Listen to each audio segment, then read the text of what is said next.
Namaste. This particular video we are trying to target on what we call as learning the art of being restful. If you ask me, what do you mean by restful? This is a term which is now gaining so much popularity the world over.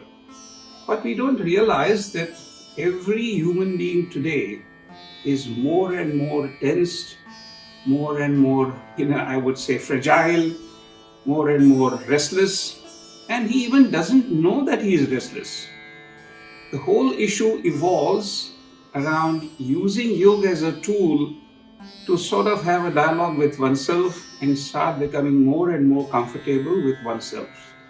This compatibility is something that we are looking for through the science of yoga. A simple looking process like your own breath. You can utilize your own breath so beautifully. A life partner available all the time.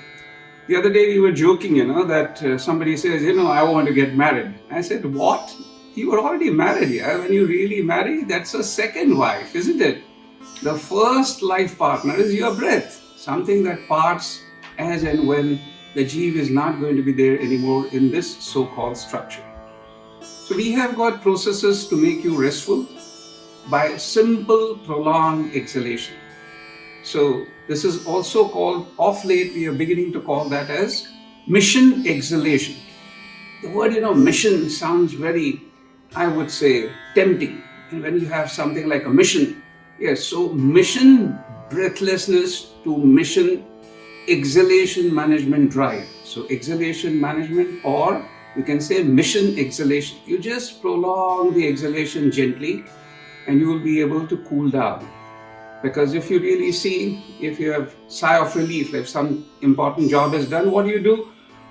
When you do simple exhalation, it eases you. That's the way to vent you. That's the way to chisel your mind. That's the way to, do away with the garbage which is sort of fully stuffed into you. That's the way to undo things. You can always breathe in, that's not a problem, but you must need to empty things in a better way. Then we have techniques like crocodile, which decompress the spine and can give you a very restful feeling. Your respiratory rate can come down to just about 4 and 5 as an indicator that parasympathetic activity is getting aroused in the whole process. You have got techniques like yoga mudra, where you actually surrender to yourself. Simple flexion, simple forward bend. You are actually bowing down to yourself. You're not bowing down to anybody else. You're bowing down to your own self. There can be a simple technique like samatasana, just being balanced on the left and the right foot, being comfortably upright, and the art of simply trying to have a neuromuscular balance through the left and the right foot.